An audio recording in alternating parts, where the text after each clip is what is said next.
पहाड़ों में बेघर गरीब फैमिली का रेतीला घर और कमरा। मीरा के आंगन में मीरा और प्रिया चाय पी रही हैं। पास ही बच्चे खेल रहे हैं। सच कहूँ मीरा, तेरे हाथ की चाय में जादू है। दिन भर की थकान उतर जाती है। बस कर प्रिया, ये तो बस साथ बैठने का बहाना है। वैसे सुरेश जी क्या कह रहे थे? घर में एक और कमरा बढ़वाने की सोच रहे हैं? हाँ, सोच तो रहे हैं। पिया बड़ी हो रही है, उसे अपना कमरा चाहिए। और तुम बताओ, रोहन की तरक्की की बात चल रही थी। हाँ, बात तो है, देखो कब होती है। मैं तो बस आरव के लिए एक साइकिल के पैसे जोड़ रही हूँ। मम्मी मम्मी, पिया मुझे पकड़ नहीं पा रही है। आंटी, ये बहुत तेज भागता है। अरे बस बस, अब लड़ना मत, जाओ बिस्किट खा लो। सब कुछ सामान्य गति से चल रहा था। किसी ने कल्पना भी नहीं की थी कि ये स्थिर जिंदगी ताश के पत्तों की तरह बिखर सकती है। वो मंगलवार की एक उमस भरी दोपहर थी। मीरा बच्चों को खाना परोस ही रही थी जब दरवाजे पर जोरदार दस्तक हुई। इतनी जोर से दरवाजा कौन बजा रहा है? रोहन, जरा देखो तो। दरवाजे पर सरकारी अफसर और पुलिस। रोहन और सुरेश भी बाहर आ गए हैं। आप रोहन हैं? ये देखिए, वसंत विहार जिस जमीन पर बना है वो अवैध है। अवैध? साहब, हम यहाँ सालों से रह रहे हैं, सब कागजात हैं हमारे पास। साहब, ये आप क्या कह रहे हैं? हमने ये घर अपने खून पसीने की कमाई से खरीदा है। वो सब हम नहीं जानते। जिस डेवलपर ने आपको बेचा वो फ्रॉड था। अदालत का फैसला आ चुका है। आप लोगों को ये जगह 48 घंटे में खाली करनी होगी। 48 घंटे? साहब, बच्चों को लेकर कहाँ जाएंगे हम? हमें आदेश का पालन करना है। परसों सुबह बुलडोजर आ जाएंगे। सड़क का दृश्य 2 दिन बाद। बुलडोजर घरों को तोड़ रहे हैं। मीरा, प्रिया, रोहन, सुरेश और बच्चे अपने सामान के साथ सड़क पर खड़े अपने टूटते घरों को देख रहे हैं। रोहन, सब खत्म हो गया। हमारी यादें, हमारा घर, सब मिट्टी में मिल गया। अब हम कहाँ जाएंगे? हिम्मत रखो, पास में एक कम्युनिटी हॉल बन रहा है, शायद वहाँ। कॉलोनी के सभी बेघर परिवार पास के एक निर्माणाधीन कम्युनिटी हॉल में पनाह लेते हैं। वो रात उनकी जिंदगी की सबसे लंबी रात थी। कुछ दिन बाद अस्थायी शिविर का दृश्य। रात का समय। कितनी ठंड है, बच्चे की तबीयत बिगड़ जाएगी ऐसे तो। मीरा, मीरा! क्या हुआ? तुम ऐसे क्यों चिल्लाएं?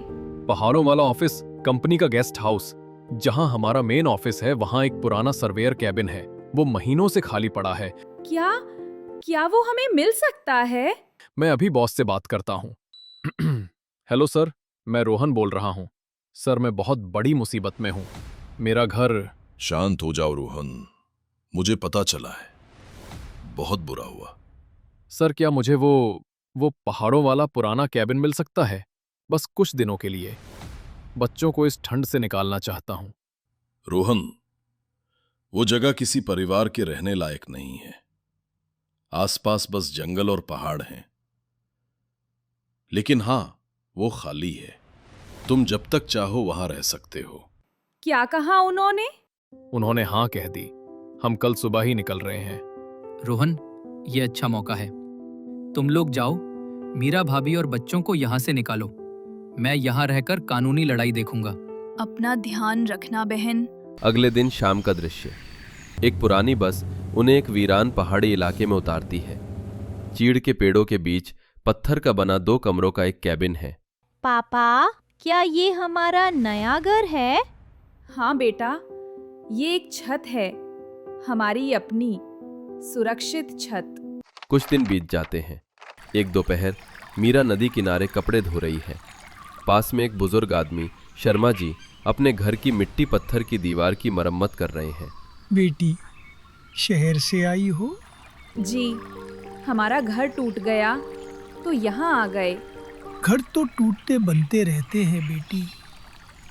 ये पहाड़ की मिट्टी है, इसमें नदी की रेत मिला दो तो इस सीमेंट से कम नहीं। मीरा वहीं बैठ जाती है। वो ध्यान से देखती रहती है कि कैसे वो आदमी सिर्फ मिट्टी, रेत और पत्थर से एक मजबूत दीवार खड़ी कर रहा है। उस शाम जब रोहन लौटता है, रोहन, आज मैंने एक अजीब चीज देखी। यहाँ लोग मिट्टी से ही घर बना लेते हैं। हाँ तो ये पहाड़ी इलाका है मीरा। रोहन, हम यहाँ अपना घर क्यों नहीं बना सकते? मीरा, ये तुम क्या कह रही हो? पागल हो गई हो? ये कंपनी की जमीन है और हमें घर बनाना नहीं आता। तो हम सीख लेंगे। रोहन, हम कब तक इस अस्थायी पनाह में रहेंगे? कल को कंपनी ने ये कैबिन भी मांग लिया तो? और सुरेश भाई साहब और प्रिया का क्या? वे अभी तक उस नर्क जैसे शिविर में हैं। अगले दिन मीरा रोहन को खींचकर शर्मा जी के पास ले जाती है। बेटी का सोचना गलत नहीं है। ये जमीन कंपनी की है, पर ये पहाड़ सबके हैं। इस नदी, इस मिट्टी पर सबका हक है। तुम कंपनी से बात तो करो। सर, क्या मैं दफ्तर के पीछे की खाली पड़ी पथरीली जमीन पर एक अस्थाई झोपड़ी बना सकता हूँ? मिट्टी और पत्थर की। मैं वादा करता हूँ पक्का निर्माण नहीं करूंगा। ठीक है रोहन, तुम्हारी ईमानदारी पर भरोसा है। अगले दिन से संघर्ष शुरू होता है। शर्मा जी उन्हें सिखा रहे हैं। नींव के लिए पत्थर ऐसे बिछाओ, देखो, मिट्टी और रेत का गारा ऐसा होना चाहिए। नदी की ये रेत ही इस मिट्टी को पकड़ेगी। हर सुबह रोहन दफ्तरी काम के बाद फावड़ा उठा लेता। मीरा नदी से रेत छान कर लाती। उनके हाथ जो कलम और करछी पकड़ने के आदी थे, उनमें छाले पड़ गए। उफ! लाओ, ये मुझे दो। तुम पानी लाओ। नहीं, ये घर हम दोनों मिलकर बना रहे हैं। दर्द सह लूंगी। एक एक पत्थर जुड़ रहा था। ये सिर्फ गारे और पत्थर का ढांचा नहीं था, ये उनकी हिम्मत और उम्मीदों का घर था। 1 महीना बीत गया। एक छोटा सा कमरा और एक रसोई घर बनकर तैयार हो गया है। उस शाम जब उन्होंने अपने उस रेतीले घर में पहला दिया जलाया। रोहन, ये घर बहुत बड़ा है, इसमें हम सब नहीं समाएंगे। मैं समझ गया। मैं कल ही सुरेश को फोन करता हूँ। अगले ही हफ्ते सुरेश, प्रिया और पिया भी वहां आ जाते हैं। मीरा, तूने हमें यहाँ बुला लिया। हम तो वहाँ नर्क में जी रहे थे। ये तुम लोगों ने बताया? ये नर्क नहीं है प्रिया, ये हमारा घर है और अभी अधूरा है। इसे पूरा करना है। चलो भाई रोहन, काम पे लगते हैं। नक्शा क्या है? अरे, पहाड़ पर कोई अकेला नहीं रहता। यहाँ सब एक दूसरे का सहारा होते हैं। काम दोगुनी तेजी से होने लगता है। दिवाली का समय आ जाता है। उन्होंने 4 और कमरे खड़े कर दिए हैं। हमारे पास शहर की तरह लड़ियां नहीं हैं, पर हमारे पास अपनी मिट्टी के दिए हैं। और देखो, इन जंगली फूलों से रंगोली कितनी सुंदर लग रही है। उस रात सबने मिलकर उस कच्चे आंगन में आरती गाई। ये हमारा नया घर है। ये सबसे अच्छा घर है। 6 महीने बीत गए हैं। जिंदगी उस पहाड़ी जीवन में ढल गई है। एक शाम सब आंगन में बैठे हैं, तभी डाकिया रोहन को एक चिट्ठी देता है। हम केस जीत गए हैं। क्या सच कह रहे हो रोहन? हाँ, वो सारी जमीन की डील फ्रॉड थी। सरकार ने हस्तक्षेप किया है। बसंत विहार के सभी निवासियों को उनके घर वापस दिए जा रहे हैं और मुआवजा भी मिलेगा। एक अजीब सी खामोशी छा जाती है। खुशी और उदासी का मिला जुला भाव। हमारा घर वापस मिल गया। और इस घर का क्या? कुछ महीने बाद आखिरी दृश्य। वसंत विहार फिर से बन गया है, पर दोनों परिवार छुट्टियां मनाने वापस उसी पहाड़ी घर में आए हैं। सच कहूं रोहन, शहर के उस पक्के मकान से ज्यादा सुकून मुझे यहाँ इस मिट्टी के घर में मिलता है। तुमने सच कहा।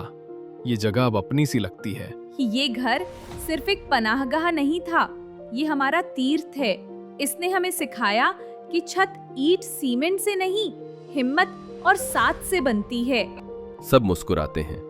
एक छोटे से गांव में रहती थी मीना, गरीब घर की सीधी सादी लड़की। मिट्टी के घर में पलती है, पर उसके दिल में सपनों का महल बसता है। आज शादी होती है और बारात आने वाली थी, लेकिन ये बारात कुछ अलग थी। बारात की बस का हॉर्न, शोरगुल, गाने की आवाजें। अरे, ये कैसी बारात आई रे? बस में सब लोग झूम रहे हैं, दूल्हा घोड़ी पर नहीं आया। हाँ रे शांति, आजकल अमीर लोग शादी भी स्टाइल से करते हैं। ये तो पूरा चलता घर लगता है। इतनी बड़ी और आरामदायक बस लग रही है। सब बाराती बड़े ही आराम से आए हैं। माँ, देखो ना, कैसी बड़ी बड़ी खिड़कियां हैं। ऊपर तो कमरा भी दिख रहा है। पूरा घर इसी बस में ले आए क्या? दीदी, ये तो 2 मंजिला बस है। इसमें लोग रहते भी होंगे क्या? अरे, आप सब भी क्या बातों में समय बिता रहे हो? बारात दरवाजे पर आ गई है। बातें बाद में भी हो सकती हैं। अब जल्दी से बारातियों का स्वागत करते हैं। शादी का भी तो मुहूर्त होता है, कहीं बातों बातों में मुहूर्त ना निकल जाए। हाँ हाँ, तुम सही कह रही हो। चलो सोनू। बस रुकती है, बारात उतरती है। दूल्हा अर्जुन ससुराल वाले स्टाइलिश कपड़ों में। ये सब देखकर गांव के लोग काफी हैरान हो जाते हैं। कुछ ही देर में मीना की शादी हो जाती है।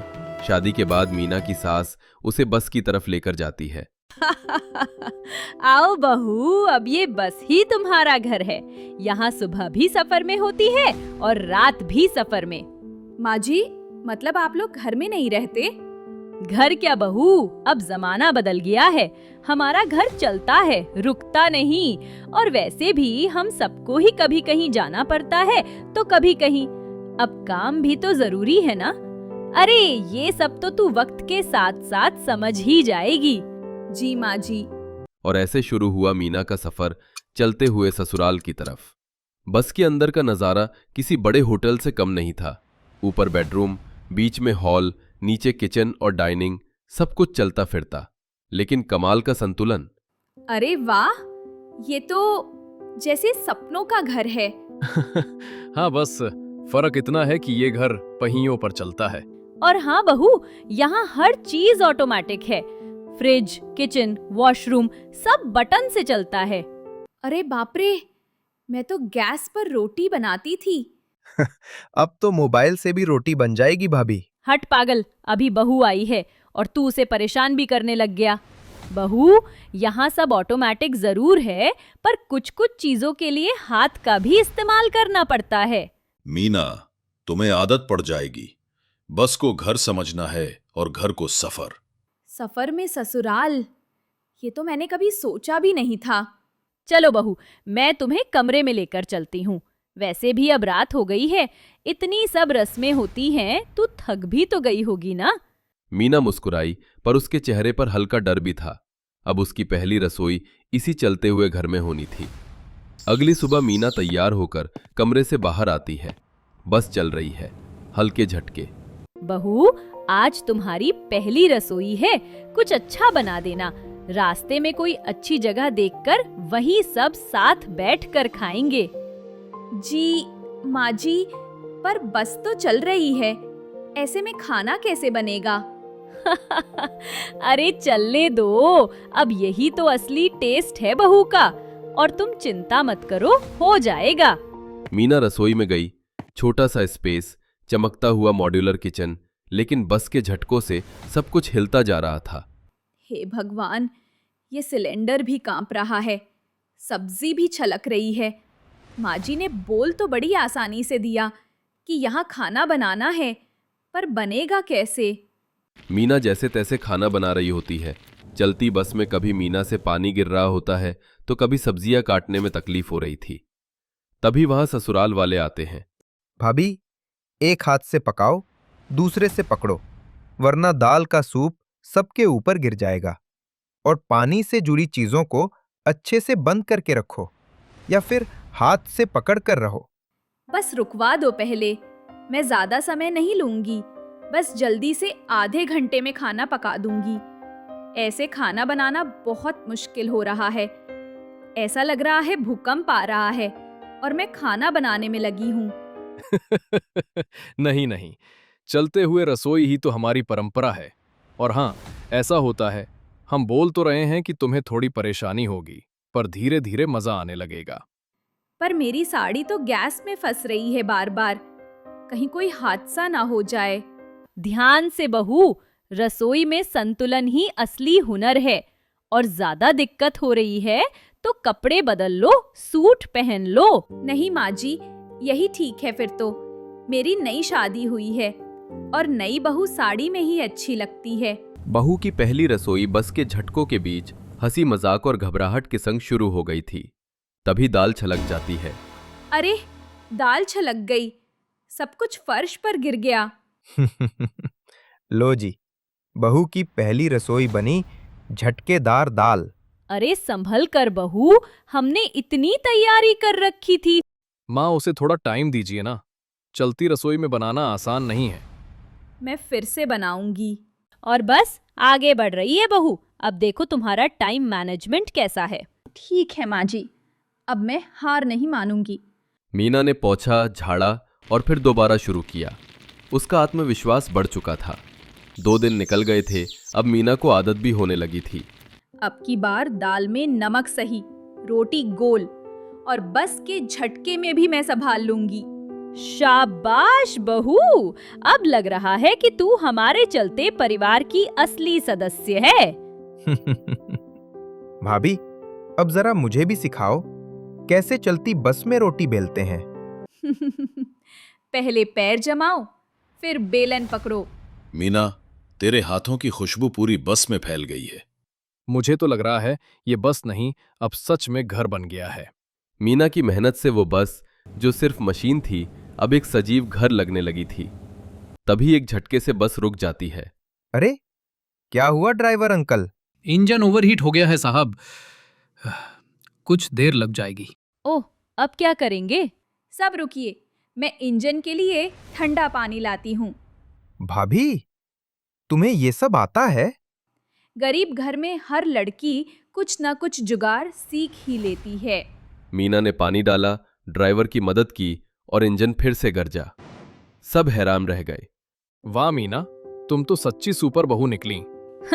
अब तो मान गई, हमारी बस को चलाने की ताकत तू ही है बहू। बस पहाड़ियों के बीच से गुजर रही थी। बाहर नारंगी आसमान, अंदर मीना के हाथों की महक। सब साथ बैठे थे। चलो सब खाना खाते हैं। माँ जी, मैंने दाल, रोटी और हल्की खिचड़ी बनाई है। बहू की पहली रसोई और चलती बस, क्या कॉम्बिनेशन है। ये खाना मैं जिंदगी भर याद रखूंगा। मीना, तूने आज ये साबित कर दिया कि असली स्वाद जगह से नहीं, मन से बनता है। सफर हो या घर, प्यार से बनाया खाना हर जगह को घर बना देता है। रात में सब सो रहे होते हैं, तभी चलते ससुराल में मीना का सिर घूमने लगता है और उसे उल्टियां होने लगती हैं। मीना, तुम ठीक तो हो ना? बहू, क्या हुआ? तबीयत खराब लग रही है तो किसी डॉक्टर के पास ले चले। माँ जी, थोड़ी देर बस रुकवा दीजिए।